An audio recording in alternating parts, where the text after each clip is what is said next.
Megalodon. How is it going, fellow collectors? Klutzy Joe coming at you with yet another review, and this time we're going to be looking at a PNSO collector's model, Patton The Megalodon. Now, this is a very, very beautiful piece. You can tell by the little art deco right here. It's very nice with the box. This is a PNSO is a company in Beijing. At least that's where they're stationed at. I do know that there have been some claims that it's over there in Brooklyn, New York, or something like that. I think that's where the corporate offices are at. I'm guessing. Anyways, this is a very beautiful little piece. I've been wanting to get this one for quite a while. It's been getting my attention. I wanted to get the bigger model of Patton The Megalodon seen here, but sadly, by the time that I actually wanted to get it, it actually kind of doubled in price. Anyways, PNSO actually saw that shark model was very, very, very, very successful when it came down to the sales and everything. So they decided to end up making a smaller one. This time with a very surprise of its own. I don't know if you can actually tell by the design right here. But anyways, let's keep on looking at the box right here. It does end up saying every life deserves respect, and a beautiful little drawing of the shark right here. Right here, I probably should have started with the English side. Prehistoric animal models that accompany your growth.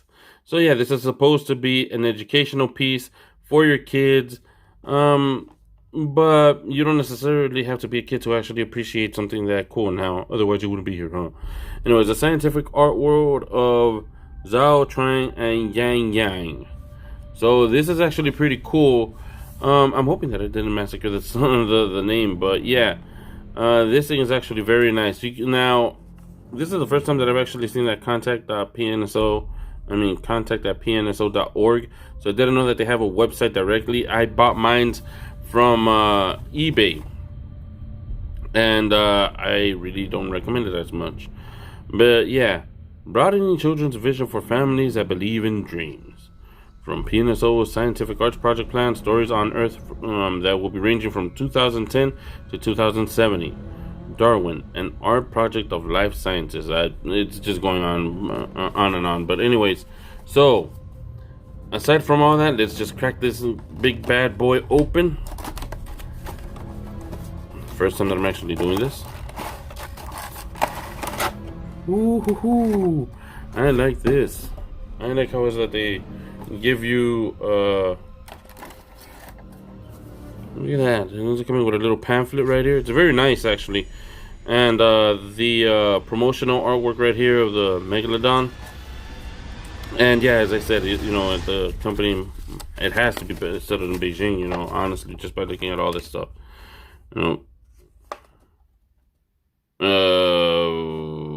What? I flip it around and there we go. Okay, here's the English side. Broadening children's visions for families that believe in dreams. Okay, from PNSO, alright, all that jargon that I've already talked about. And right up here, it actually tells you what should actually be the size of this Megalodon in particular. Body size of an adult should be 10 meters. I've heard that this one can actually reach on over to 20 meters. I'm not necessarily sure about that. But anyways, right here you end up getting a little brief history as to what Zhao Trang and Yang Yang along with PNSO are actually trying to make. And so if you really want to read that, here it is. With regard to PNSO's collaboration with professional scientists, PNSO has been invited to many key laboratories around the world to create scientific works of art. Many works produced by PNSO staff members have been published in leading journals including Nature, Science, and Cell. This evinces PNSO support for state-of-the-art scientific exploration. So basically what they're trying to let you know, people, is that they're trying to make it as real as possible. But then again, I mean, just pause it. You get to read all that stuff.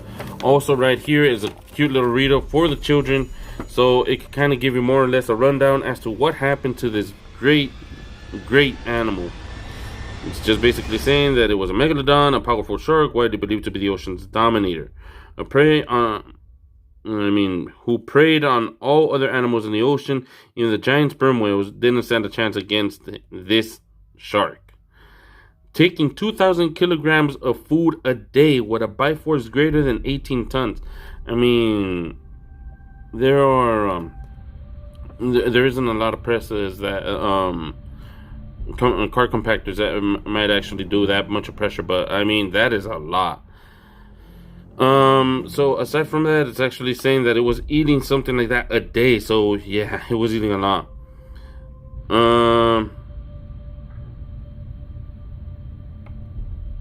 Finding enough food soon became almost impossible. So yeah, it's basically letting people know about what ended up happening. So this shark was to give you more or less a rundown as to what is it that I do know about the shark. This shark existed back in the Pliocene era. So this guy was actually going up against other great big animals that were actually around at this time, but this one was the biggest. So that was the scary part about it.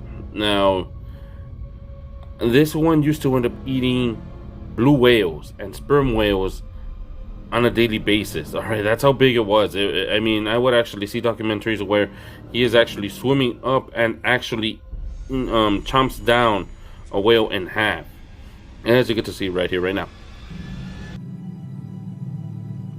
Whales gather here.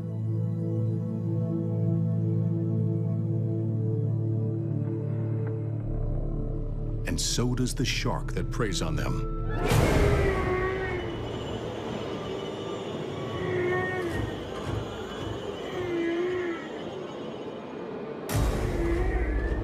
Megalodon, a shark as big as a whale.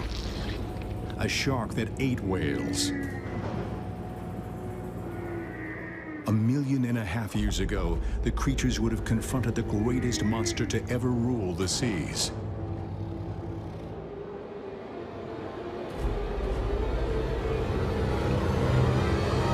So yeah, this is actually pretty cool. Now let's look at this beautiful little clamshell packaging that it comes on. And wow, okay, talk about presentation over here. So let's just pop this guy open. Ooh, ooh, this thing is nice. Look at that. Oh wow. Let me just get the stuff out of the way. You know, that way it ain't getting anybody's attention. You know, folks, you know what? Again, like I said, I am a very big fan of sharks, especially the Megalodon. I've seen movies about this thing. I've seen documentaries about this thing, and I just love the dangerous power that this behemoth ended up having. And so, anyways, enough of that. Let's go a little bit more into detail. So, right here, you get to see that it does end up having these little lighter gray patterns that is actually going up here, and that's actually pretty cool. You know, very detailed. Just look at that. Honestly, one thing that I am telling you, like right off the bat, I can see that this one doesn't end up having battle scars like his bigger counterpart. Seen right? Yeah.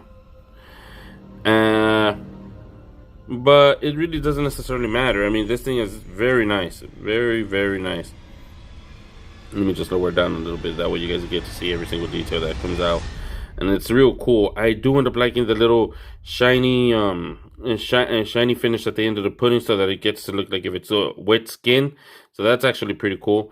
And I mean, freaking out from the gills right here on the inside. In case you're actually asking yourself, no, it's not bleeding or anything like that. The thing is that the gills are actually just windows for the inside of the shark. So by the way that these guys breathe is that they breathe by actually taking in water, and then after that letting it come out right here, and only keeping the air. You know, that's what's actually pretty cool about these things. So aside from that, you get to see the lateral line right here. It's actually very nice. And this one, if I'm not mistaken, it might be a female, because actually, it doesn't look like if it ends up having a cloaca, but the guys end up having these two little horns that are actually coming on out for their mating. So yeah, she a girl. Anyways, Patton is a very beautiful little shark right here. The greatest part that I end up liking is the articulated jaw, as you get to see right here. And very nice. Look at that. Now, megalodons are actually known for their jaws being able to open up a lot. I don't think that this is as big as scientifically as big as it would open it. But I think that the reason why is that they did that is so that you get to see the inside and the detail that is in there. Let me see if I could just lower it down a bit. There we go. More focus on, and you get to see that there is just beautiful pink and red paint job right there. You get to see the red going inside of the crevices of the that are right there and deep inside the shark. And then after that, you get to see pink. I mean, it's just beautiful, honestly. You also get to see that the roof of its mouth is actually painted as well the teeth. Now, the teeth, I'm going to tell you one thing. All right.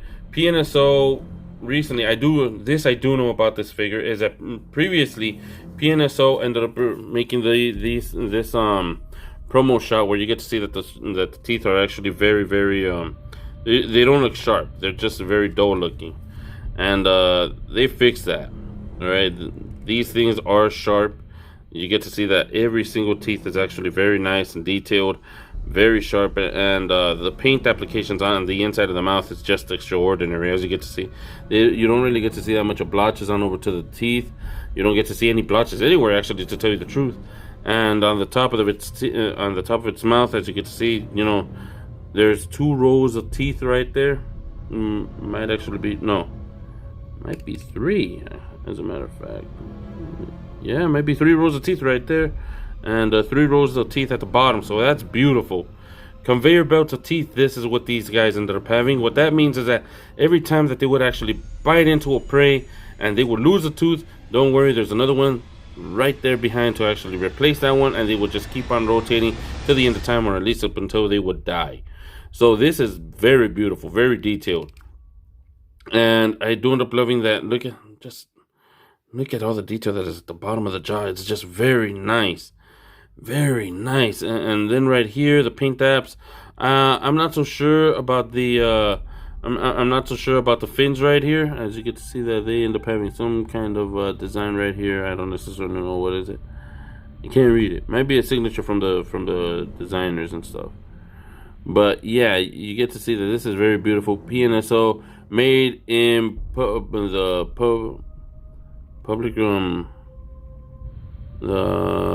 Public Republic of China,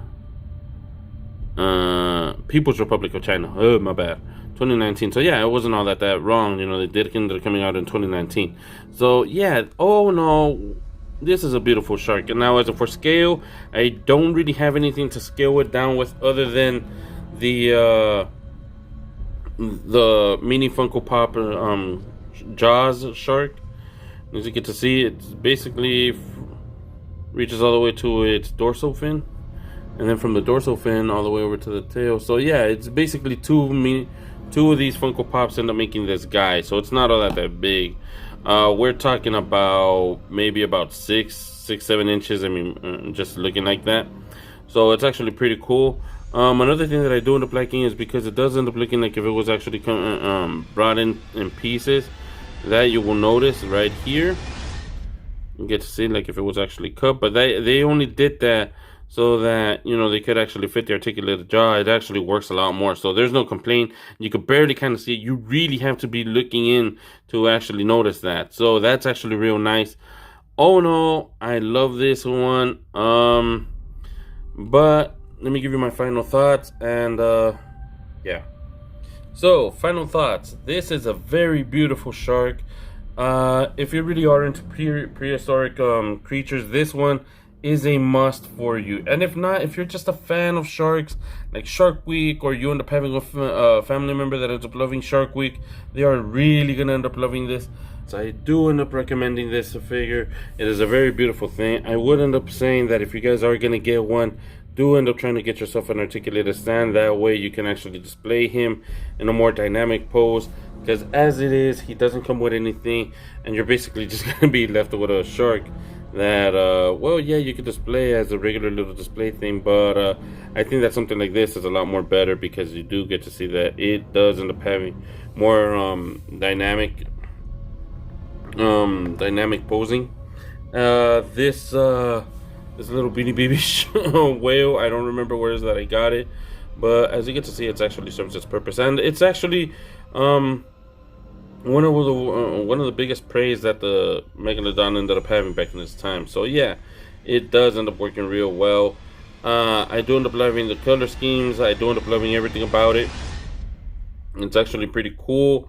Do try to pick this up on AliExpress because I think that you could actually get it cheaper right there. Keep on checking out for newer products over at from PNSO. They end up having a Instagram account, and they also end up having a website. I know that there's going to be some more awesome stuff that is going to be released right there. I'm going to try to get as much as I can. There's also a collect Megalodon that I want that I've been keeping an eye on. So do keep an eye on a review for that one when I do get that one. But anyways, I hope that you guys ended up enjoying this. I hope that you guys ended up enjoying this video. This has been Klutzy Joe. If you really do end up liking it, then hit that thumbs up and subscribe on over to this channel. Share it with as many people as you can. All that support is actually very, very, very much appreciated. And if you didn't like it, well then hey, you stuck this far, go ahead and put the thumbs down. It's all cool. I still end up loving you for it. So anyways, this has been Klutzy Joe signing off. Peace.